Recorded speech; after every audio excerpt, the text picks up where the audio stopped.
हे हाती परडी कुंकू भाळी अंतरी तेवली ज्योती ग भंडाऱ्याची मुठ उधळली पाप जळली कोटी ग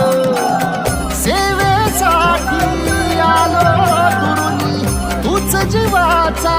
जीव स्वामिनी होऊ दे मंगल आई ग हाती परडी कुंकू भाळी अंतरी तेवली ज्योती ग भंडाऱ्याची मुठ उधळली पाप जळली कोटी ग